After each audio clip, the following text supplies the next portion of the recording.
Hi, and welcome to Raising with the Village. Today's story is one that many of us have heard of in passing, but might not fully understand until it touches someone close, or even ourselves. We're talking about pre-eclampsia. It's a pregnancy complication that can happen when the placenta, that incredible organ that nourishes and supports your baby, stops working quite as it should. It usually appears after 20 weeks, when blood pressure rises and other organs, like your kidneys or liver, start showing signs of strain. While there are a few risk factors, the truth is pre-eclampsia can happen to anyone, from very young first-time mums in their early 20s to women in their 40s. Sometimes there are warning signs: headaches, swelling, changes in vision. But other times, it's silent until it isn't. And that's what makes today's story so powerful. Because on paper, it does not fit the textbook description. Lily's pregnancy was healthy and straightforward, until one day she started experiencing small signs that something wasn't quite right. Nothing dramatic, nothing that screamed emergency. So she brushed them off, as so many of us would.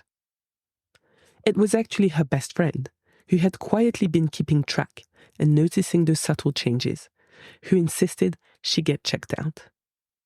And it's thanks to that nudge, that moment of care and awareness, that her preeclampsia was discovered in time. A few days later, her baby was born, 3 weeks early, but healthy and safe. But this isn't the heavy medical history it might sound like on paper. It's a story about friendship, about calm in the middle of chaos, about trusting your instincts and the people around you, and about how sometimes it really does take a village, even when that village is just one incredibly observant friend. It's also a reminder that pregnancy does not always go to plan, and that's okay. Sometimes it takes a few unexpected turns to bring us safely where we need to be. So, whether you've heard of preeclampsia before, or this is your first time learning about it, I hope this conversation helps demystify it a little, and maybe helps someone feel a little bit less alone if they ever find themselves in the same situation. So now, let's get into it. Right, so hi Lily, how are you? Hi, I'm good. How are you doing? I'm very good, thank you. So, shall we start with quick introductions? Do you want to tell me about yourself, your family? Yeah, so my name's Lily. I'm 35 and I'm a mum of 2. I've got a daughter who's just turned 6 and then a 3-year-old son. All right, fantastic. Congratulations. Must be quite a busy household. Yeah, very busy. Okay, fun times. So, what are we here to talk about today? So we're here to talk about my experience with pre-eclampsia, which actually happened in my second pregnancy. Oh, cool. That's going to be an interesting one, definitely. I know that that's something that I didn't know much about myself, and so I'm really interested in hearing more about your story. So you said it happened during your second pregnancy, but I think it would be quite interesting just to go back to your first pregnancy. So Yeah. Can you tell me a little bit more about your first pregnancy? How old were you when you first got pregnant? So my first pregnancy, I was 29. I'd say fairly ordinary pregnancy. There were no signs of pre-eclampsia. The main signs are normally high blood pressure. There was no concerns at all. So with my first pregnancy, in terms of pregnancy, it was fairly normal. Okay, cool. And the baby was born at term and regular weight, regular height, everything was all normal? Yeah, everything was normal. Baby was born at term. I went into labour naturally. Yeah. Okay, cool. So exciting. And then, so you said that your children are 3 years apart, roughly. So a couple of years later, you're like, all right, let's get in again and let's have a second child. And so, so you were 29 the first time, so you were 32 the second time? Yeah, I was 31 and then just turned 32 when he was born. Okay, cool. So how is the pregnancy? How's the start of the pregnancy? So in terms of pregnancy, the pregnancy felt fairly normal, but it was different for me because I had a toddler and being pregnant. So whereas first time you're just pregnant and you don't have a toddler to look after and run after. So it was different for me that way, as opposed to noticing that the pregnancy itself was different. I do remember, well, not that I remember, I actually had to go back through my WhatsApp messages with my best friend to remember what happened in my pregnancy, because we document each other's lives to each other. And at the beginning, they did test me, because one of the main signs for pre-eclampsia is protein in your urine, and the other one is high blood pressure. Now, when I had my daughter in hospital, when I went into labour and was in hospital, they checked your blood pressure. I did have high blood pressure then. That was the only time in the pregnancy. So at the beginning of my first pregnancy, they did want to check that, and they made me do a 24-hour protein test, which is you basically have to wee in a large bottle for 24 hours, collect it, and then take it back. And they test the protein levels. That's a sign of pre-eclampsia. And that all came back fine. So I can't remember where I was going with that. No, but that's really interesting. So that was at the very end of your first pregnancy. So you were at the hospital. Yeah, in labour. With my daughter is the only time my blood pressure was high. And at the time I just thought, well, I'm in labour, I'm having contractions, I'm in pain. That's why my blood pressure's high. Yeah. But at the beginning of my second pregnancy, they did want to check that. So did they mention anything the first time around? So when you were in the hospital, in labour, did they mention pre-eclampsia, or did they mention anything at that point? They didn't mention anything. They only mentioned that my blood pressure was high and that I needed to be monitored. So I was put on a monitor for that, but that was it. And even thinking back now, at the start of my second pregnancy, when they mentioned the fact I'd had high blood pressure, they didn't mention that pre-eclampsia was a concern, but now thinking about it, that's probably what they were checking. But I didn't show any signs at that point. So they probably had like some notes to say maybe look out for any signs of pre-eclampsia. Yeah. And as I understand it, in any case, you can only start seeing signs after 20 weeks. Yeah. So I think normally you'd see the signs after 20 weeks, of pre-eclampsia. And also, I didn't fit in any of the boxes that you'd usually find pre-eclampsia. So my age, my BMI, the fact that it was my second pregnancy, nothing fit with the sort of boxes you'd be in to have pre-eclampsia.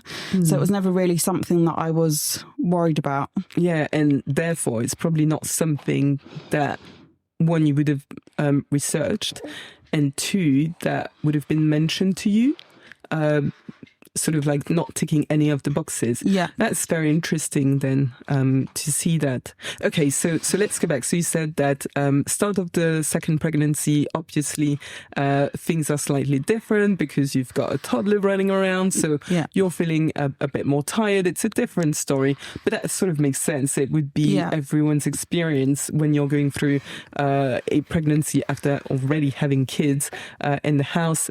It's a little bit more exhausting. But sort of first trimester went well, apart from, the exhaustion. But... Yeah, first trimester went well. I think just the general feeling tired, and then the extra tiredness because I also had a very demanding 2-year-old who didn't want her dad to do anything, just wanted me. So of course I had that. Yeah, of course. Yeah. So I think I just felt generally tired. Pregnancy, no other real signs of anything concerning. And at that point, were they asking, now thinking back, do you think they were starting to ask questions that were sort of looking at potential preeclampsia prognosis for them? No, nothing at all. And I think to start with, at all my midwife appointments, they always check your blood pressure and do a urine test. My blood pressure was always fine. It was never really high until towards the end. I think I went to an appointment I can't remember how many weeks I was pregnant. I must have been 30 at least, and my blood pressure was high, and that was kind of the first time. But up to that point, there was nothing. Okay. And did you think to yourself, something is feeling different, something is feeling a little bit off, or was it them, so the medical professionals telling you, hey, your blood pressure is high? Did you feel anything different at that point? I didn't feel anything different, but now actually when I was going back through my WhatsApp messages, there was a point, so my son was due on the 9th of August, but he was born on the 23rd of July because he had to come early due to the eventual pre-eclampsia. But in about a month before that, I've messaged my best friend and I've said, I've got itching everywhere, and I just sort of put it down to one of those odd pregnancy things that you just seem to come up with. But she actually says to me in the message, that can be a sign of pre-eclampsia. But I didn't see it as that at she the was time. very wise. Yeah. She definitely was very wise. Did she have any experience with it? No, not herself. But she is one, if I tell her a symptom, she will do a deep dive on Google to find out all the possibilities of what that could be. Oh, that's the friend that we need. Yeah. Oh no, but good on her. So, okay, so you were at roughly 30 weeks into your pregnancy, and at that point you started feeling some itchiness. And on the other side, the medical professionals. By the way, I'm saying medical professionals. Do you remember who it was? So the midwife. I think it was just at the general, when you go for a midwife appointment and they do your blood pressure, you give a urine sample, just like a general midwife, not a scan, just a general midwife. Okay, checkup. Yes. So just a routine checkup. Yeah. And so it came back saying, you've got high blood pressure. High blood pressure. Yeah. And was there anything about your urine at this point? Nothing in my urine at that point. I think they actually tested it and my urine was fine. It was just my blood pressure was a bit high, on the high side, and she wasn't happy about it. So I think they might have sent me to the blood pressure clinic to try test, but I can't remember at that point. It wasn't anything on my mind that I was thinking then, this is pre-eclampsia. But then funny enough, in another, now I see back on my WhatsApp messages that I was reading back on to prepare for today, on, I think it was about the 10th of July, I messaged my best friend saying, I've had really bad eye pain all night. I couldn't sleep. And she said to me again, that can be a sign of preeclampsia. I think you should go get checked. And I did a look up and saw that it mentioned a symptom of preeclampsia can be blurriness in the eye. You may have vision problems, not this sharp pain. So I just thought, no, it's not that. And as I didn't fit in any of the boxes for preeclampsia, wasn't really worried about it. And then I had a scan the next day or a couple of days later, so I thought I'll just leave it. But she was like, you should really go get that checked. Do you remember why you had that scan? It was just a routine scan, so probably... Was it a growth scan? Just, you have the 12-week, 20-week, so it might have even been my 36-week scan then. Okay. Yeah. Cool. Yeah, I think it was actually the 30. So it was just the routine scan. I happened to have that pain a day or two before. So I thought, I've got that scan booked in. I won't go get checked. But she was like, you should really go get assessed and check that out. So I thought, I'll go to the scan. Went to the scan, where also at the scan they do a urine sample and check your blood pressure. And that is when my blood pressure was high again. So then they were taking it more seriously. And that's when I had my blood pressure taken. So not just, usually it's just one arm, isn't it? I had blood pressure on my legs, on my arms, and had to stay in to be assessed, and came back as high risk for having preeclampsia. And that was the first time I was like, okay. Oh, wow. Okay, so maybe. At that point, so when they mentioned that, it's the first time you hear this word coming from, the doctors, coming from the professionals. Yeah.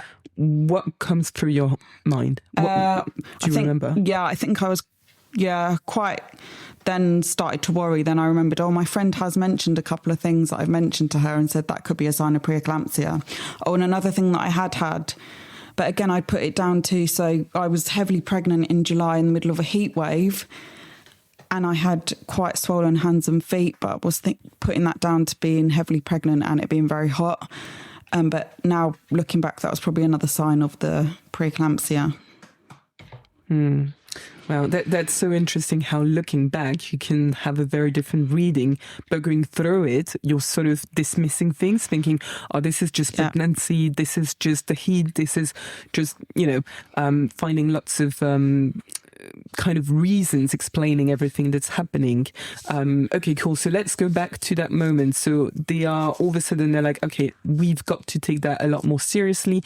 Do you remember them checking the baby's size, like the baby's growth at this point? Yeah, so at that point, that was the scan. Yeah, the baby's growth wasn't that good either. Or I think they were expecting the baby to be bigger. My blood pressure was high. So then at that point, I got referred to the blood pressure clinic, who then made me do another 24-hour urine sample, which is lovely. You've got to carry a bottle and collect your urine for 24 hours. And oh, this is glamorous. Yeah, yeah. And you, they check the protein levels in that, and that is the main indication of whether you've got preeclampsia or not. And so at this point, do you have to stay in the hospital for 24 hours, or were you released back home and you can sort of live your life, but be mindful? Yeah. So thankfully, they gave me medication to try get the blood pressure under control. And actually, to start with, they gave me a smaller dose, sent me off to eat, went off to eat, had some food, went back. My blood pressure has actually got higher. So I was like, well, that's not good. So they gave me a slightly higher dose, and thankfully that lowered my blood pressure enough. So then they were happy to send me home and do the 24-hour urine collection at home. Otherwise, they would have kept me in. Okay, so you go home for 24 hours, you do your urine collection, you come back, they check. What happens at this point? So then I think I went back. I gave in the sample. I can't remember at that point. I think then they gave me the medication for the blood pressure, and then they had to send the sample off, and at that point then I was waiting for the confirmation of whether it was or wasn't going to be preeclampsia. So I think I was roughly 36 weeks pregnant, and then so I had my maternity leave with work booked. I was going to have a week holiday before, a couple of weeks off to prepare, and they were like, then all of a sudden it was, if it turns out you have preeclampsia, the baby will be born at 38 weeks at the latest. Oh, okay. And so what does that mean? The baby will have to be born at 38 weeks at the latest. So does that mean that you were sort of almost not too bad, that they were happy with keeping the baby in utero until 38 weeks? Or was it a case of, I don't know, we'll have to induce you? What does that mean, if you remember? They wouldn't have been happy me going longer than 38 weeks if I had preeclampsia. I think there's too much risk for me and the baby. Oh, they also did send me for a heart scan, because I can't remember if this was after the diagnosis or before, but I remember it being pretty quickly. They went to scan my heart, because preeclampsia can affect the mum's heart. So I went for that, but thankfully everything was fine. Okay. Okay, so then in that case, if I remember well, we are at 36 weeks? Yeah, rough in 36 weeks. Okay. I think I was just over 36 weeks when I got the call to say, yeah, we've had the blood pressure clinic called me and said, we've got the results back, and yep, you've got high amount of protein in your urine, so you have preeclampsia. So that meant I had to stay on the medication. I also had to go to the blood pressure clinic every other day for a checkup. So that checkup was a blood test, I think urine sample, checking my blood pressure, and also scanning the baby. Because with preeclampsia, what happens is I believe the placenta stops working, which can be dangerous for the baby. and for you as well. So I had to go every other day to have a checkup. Okay, and do you know what they were monitoring at this point? Because I'm guessing that the reason why you were going every other day is because they were probably checking to see whether you needed to be induced or whether they were happy to let you go on with your pregnancy. Do you remember? Yeah, exactly. So they were checking mainly the size of the baby, because the baby was looking a bit small at that point. They were worried that the baby was shrinking. They were also checking the fluid around the baby. And also blood pressure. So yeah, I think if they weren't happy, they would have just sent me for an induction. Okay, cool. And so things move on, and you said you gave birth at 38 weeks? Yeah, I was just over 38, I think, maybe 38 plus 2, I would say. Okay, so for 2 weeks, so between 36 and 38, you were visiting the hospital every other day, checking everything, blood pressure, urine samples, and baby growth? Yeah, baby growth and the liquid around the baby. Mm-hmm. So I'd have us go to the blood pressure clinic every day. They'd scan me every day and to make sure that he still had enough amniotic fluid, I guess. Exactly, yeah. Okay, so that he was still in a comfortable enough position to stay in utero. And because obviously I'm guessing the objective was to keep the baby in for as long as possible. It was still safer for him. Yeah. Is that probably what it was? Yeah, I think so. So I was going every other day, being checked. Start with it was fine, and then then they were like I was getting closer to 38 weeks. So then I think it was I was probably just over 37 weeks, and they're like, right, we're booking you in for next Monday for an induction. So I was like, oh, that's quick. And then next thing I get a call, no, actually it's Sunday. So then I was booked in for the Sunday. I think this was say the Wednesday before, to go for an induction. So by that point I think, right, I've got a few days and I'll just have to get everything ready, because with your second as well, it's not just getting yourself ready and the baby, it's your other child that you already have, getting them, then all the childcare I had in place for when I was expecting to give birth, I had to then rearrange. So then I'm going to my checkup still every other day, even though the induction was booked. And then on the Friday I went, they scanned the baby and they were really unhappy with the size of the baby and the fluid. And long story short, they were like, yep, you can go to labour ward now to get induced. Oh, wow. So you walked into the hospital. Yeah. Sort of thinking, I'm going home. I still have a couple of days before the baby comes out. Yeah. And they're like, nope, it's happening today. Yeah. You'll be meeting with your baby in a few hours. Yeah. Okay. So not going home, you're going to the labour ward. And they sent me to, so I walked from the blood pressure clinic, walked myself to the labour ward with no hospital bag, called my husband. Okay, so, right, I'm trying to think, if it was me, how would I react to that? Because I can imagine that all of a sudden it's panic on board. It's like, okay, I was thinking that my baby was going to be born sort of early August. Now it's not early August, it's sort of late July. Now it's not late July, it's now. It's on Sunday. Now it's not Sunday, it's now, right now. Yeah, exactly, yeah. It's right now. So what do you do at this point? You just pick up your phone, you call your husband, you're like, okay, was your bag ready? I think at that point I did have my hospital bag ready. I remember this now from looking back at my messages. My mum was going to come to watch our daughter and she'd actually gone to work that day. And I'd said to her, you need to pack your bag as well and take it with you because you don't know where I'm going to need to call you. But unfortunately she didn't have a bag at work with her. So then she had to go home, get her bag ready, come to relieve my husband from childcare with our daughter to then bring my stuff to the hospital. All right. Yeah. Okay. That sounds like definitely a very relaxing setup to welcome this second baby. Woo! Okay, so at this point, so they tell you, right, you're not going home, you're staying here, you're trying to organize everything remotely, husband, daughter, 3-year-old daughter, and your mum as well for childcare.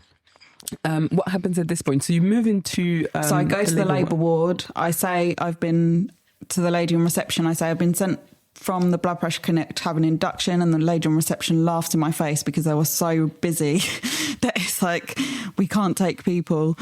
There was another lady who'd walked in and she was there on her own as well, like in labour. I remember offering to rub her back because I felt bad for her. But so go to the labour ward, who are extremely busy.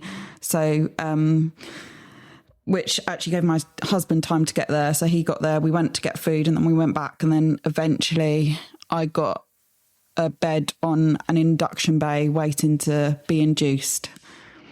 All right. And so what happens next? So then I was induced with a pessary. This is another thing that because I'd already given birth, you think, okay, I kind of know what to prepare for the second time round. This was completely new territory because my first birth, I went into labour naturally, so I was looking out for contractions and things like that, whereas I'd never been through an induction, so I was really worried about being induced. You hear all these horror stories of people being inductions going horribly, they take ages, it's more painful, so I was quite worried about that. But I was induced with a pessary. They actually told, I think because they were busy and they just didn't want people there, so I told my husband, you can even go home and sleep. And on his own? Yeah, go home and sleep. But because the hospital I chose to give birth at was about 40 minutes from our house, so it didn't make sense for him to go home. Probably not. So he stayed. I remember I put on an episode of Love Island and thinking, okay, I'm just going to relax and try watch some Love Island in that happen? In peace. But no, it didn't, because my contractions started really fast. And actually from the moment they put the pessary in to being given birth, it was 2.5 hours altogether. Yeah. So I had very positive. Okay. Very positive reaction story. Yeah. Okay. So my first question here is pain level. What are we talking about? So very painful.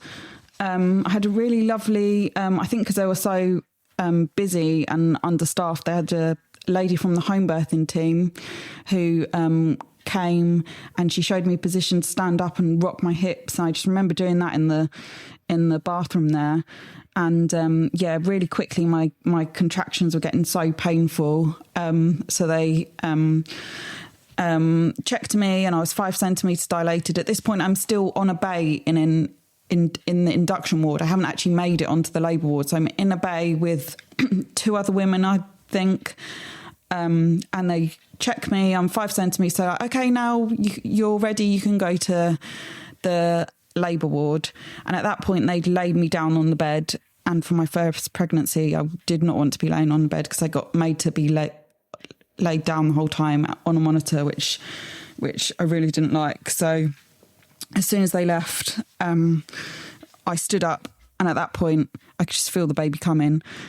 And sorry, what? Yeah, exactly. Yeah. They basically monitored me. They did give me that gas and air at that point. I think I had about 2 puffs in the end. I as soon as they left the room, I was like, all right, I'm not lying on my back. I'm getting up and moving. Stood up, felt the baby come, screamed at my husband, like, press the button. And he was like, what? So he ran around the bed, pressed the button, looked back, and he could just see the baby coming. So he just had to run back around the bed and basically catch the baby. So he was the midwife. Yeah. Oh my God. Yeah. He wanted me to add that in, that he catched the baby like a rugby ball. He's very proud of that. He thought it was going to be the highght of this podcast. Oh, well, I mean, I think he can He's be. the star of the show, obviously. He really is. We'll call him. Yeah. But well done. Yeah. Wow. Okay, so he caught the baby. Yeah. And then the midwives ran back in. Okay, wow. Yeah. Okay, and all that with the two other women in bays. Yeah, so it's just a curtain between us. I didn't even make it to the labour ward, which I felt like, well, they were pretty busy, so I kind of did them a favour there. Yeah. Well, yeah, of course, that's the first thing that you want to think about. Yeah. It's like, yeah, well, Yeah. you know, Yeah. let's be considerate here. Yeah. Let's be polite. Yeah. Okay, cool. All right, so the baby, can I just ask? Okay, so Yeah. the baby comes out. Yeah. Your husband catches the baby. Yeah. So you're still, so essentially the three of you are still all attached, like placenta, umbilical Baby, cord, and husband, Yeah. probably blood. Yeah. Okay, so what happens next? The two, because my husband managed to press the button, so the two midwives came running in, and then they took over, and then I went straight to like a room, which I guess you go after the labour ward. I got a room to just, that was.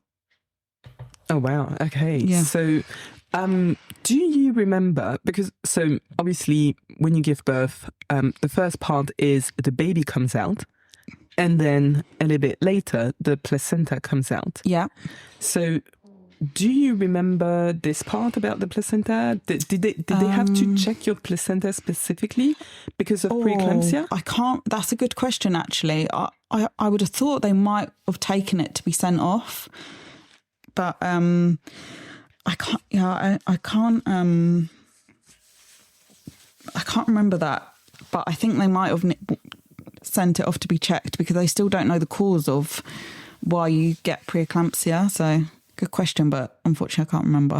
No, that's all right. No, I was just thinking that maybe they would have wanted to check it, or just to try and understand the situation a bit better. Okay, so now baby is out. Husband is very proud. Well done. How are you feeling? Are you still being monitored? Are they still checking your blood levels, your blood pressure, sorry? Do you still have to do urine samples after the birth? Yeah, so I had to stay in for 48 hours as a minimum to check my blood pressure. I think I still had to be on a low dose of blood pressure medication just to make sure that my blood pressure stayed at an okay level. So I stayed in for 48 hours. I was at King's College Hospital, and I have to say the blood pressure clinic there was so good. They all came to see me in hospital just to check up on me and how I was doing, but they were pretty happy. I think I don't think I needed to be on the blood pressure medication for that long after, but I know that there are people that have had preeclampsia and had to be on the blood pressure medication for quite a long time afterwards. So I was quite lucky in that perspective. Yeah, because I believe that in some cases the preeclampsia can sort of continue after the birth, because usually what is being said is that the way to sort of cure preeclampsia is to actually give birth. Yeah. And that's how you sort of stop it. Yeah. But from my understanding, sometimes it can sort of stay in your system for a little bit longer. Okay, so at this point, so they were very happy.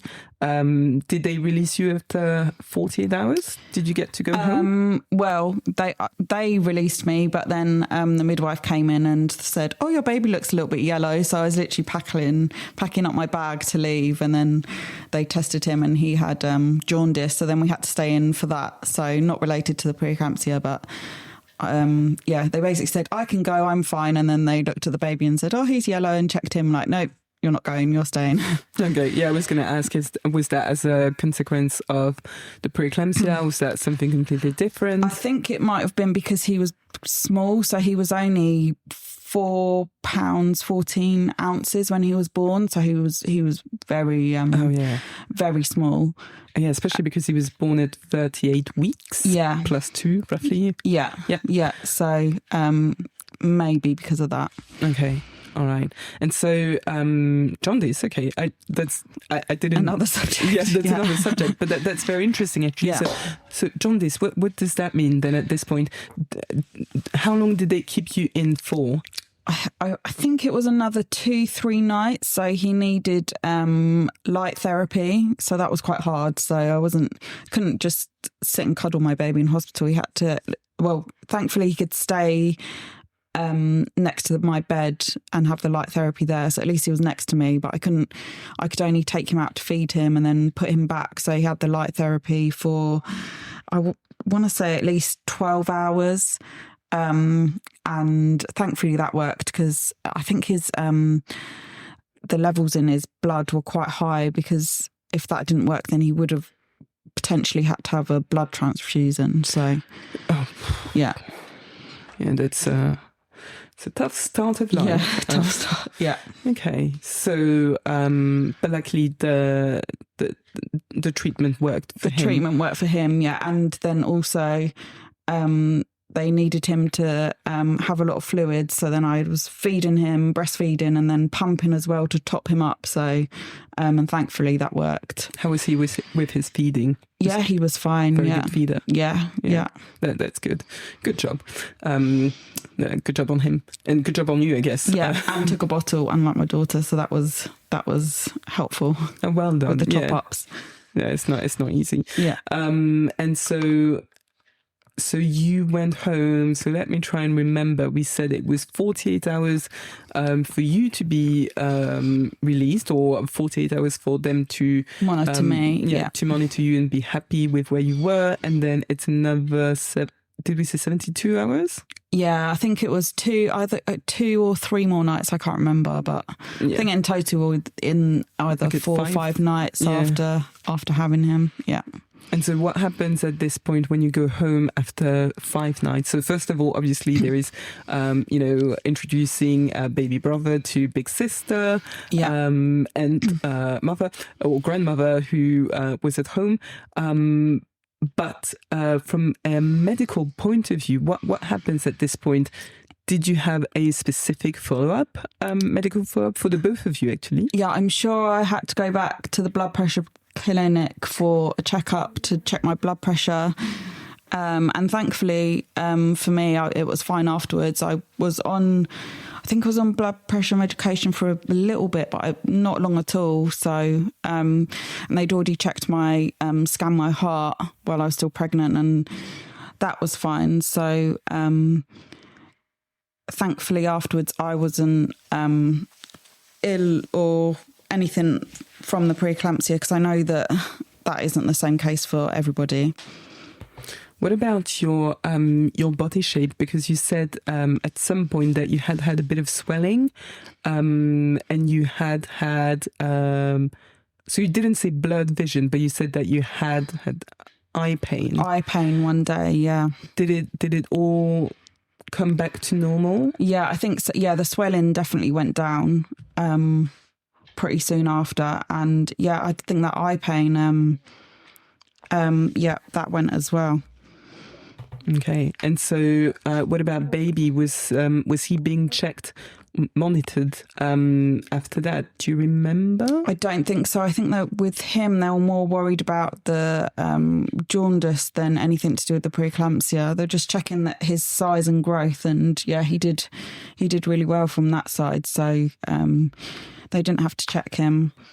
Yeah, I guess that makes sense, because at that point, obviously, he was no longer attached to his the light therapy machine. Oh, sorry, no, I was still thinking about preeclampsia. At that point, he was no longer attached to his placenta. Placenta, thank you. He was no longer attached to his placenta, so at that point, he was absolutely fine. Yeah. Okay, right. So now you said that he's 3 years old. So 3 years later. Are there any signs of that either with him or with you?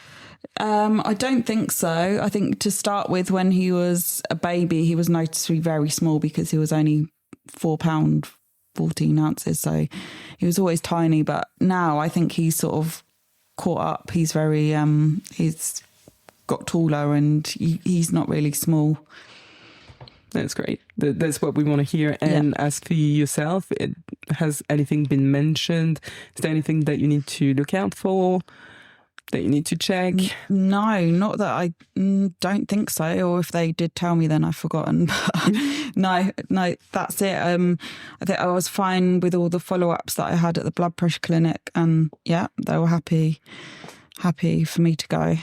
Brilliant. So I guess there are sort of 2 points now. So we're going to come to the end of this conversation, but there are sort of 2 points that I wanted to sort of look into with you. The first one is, now that we've looked at your whole story, yeah, what are the points that you would have paid more attention to had you known better? Or I could rephrase it, should you have listened to your best friend? Yeah, probably. I probably could have had a diagnosis earlier if I'd have gone and got checked, especially like the swelling of hands and feet. Now I look back, they were, definitely more swollen than I had. My daughter was a September baby, so I was heavily pregnant in August with her as well, and the swelling was definitely a lot worse with the second pregnancy, so I probably should have got that checked.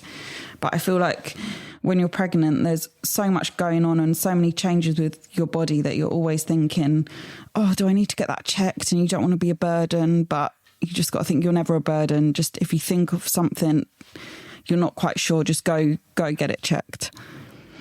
Yeah, I think it's probably one thing for all the women to remember. It's, you're never a burden.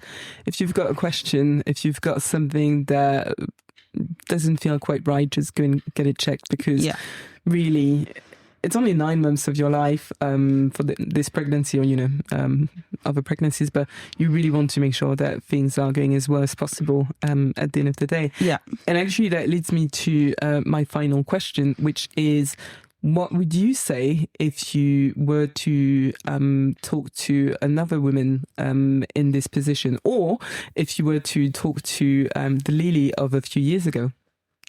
Yeah, I don't know. Probably, listen to your best friend. They know you better than anyone. And go get checked, and don't be in denial. I didn't tick any of the boxes for pre-eclampsia, and I still got it. So I should have listened to that. Yeah. Well, we'll all remember. Well, thank you very much for sharing your story. Is there anything else you want to share? No, I think that's it. Yeah, thank you for having me. Well, that was quite a journey. Yeah. Definitely lots of parts I didn't expect. Yeah, the heroic husband, of course. That's the one point that we should all remember, is the heroic husband. Yeah. Thank you very much for catching the baby. I think we should, do a statue or write poems about that or something. We'll remember. Yeah. But thank you so much for sharing your story with us. That was definitely very educational, I think, at least for me. Very helpful, and speak to you soon again. Yeah, thank you for having me. Thank you. Thank you. Bye. And that's where we leave today's story. What stands out most to me is how easy it can be to miss the signs, especially when you're in the middle of pregnancy, juggling appointments, and just trying to get through each day. So let's recap. Pre-eclampsia can develop after 20 weeks of pregnancy, and it often starts quietly.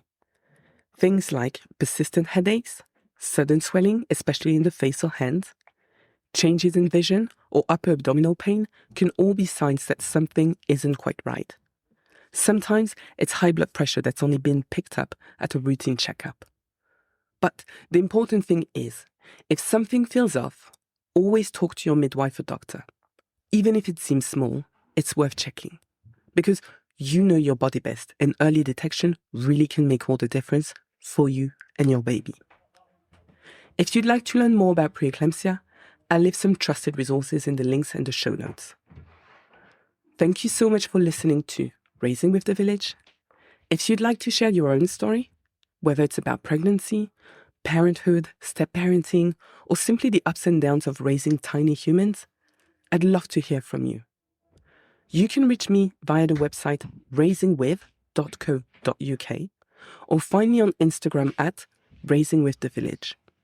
New episodes come out every week, so make sure you follow or subscribe on Spotify, Apple Podcasts, or wherever you find your podcasts. And stay tuned for more real, relatable stories from parents just like you. Thank you for being here. Thank you for listening and for being part of the village. Until next time, take care of yourself and remember, you're never raising alone.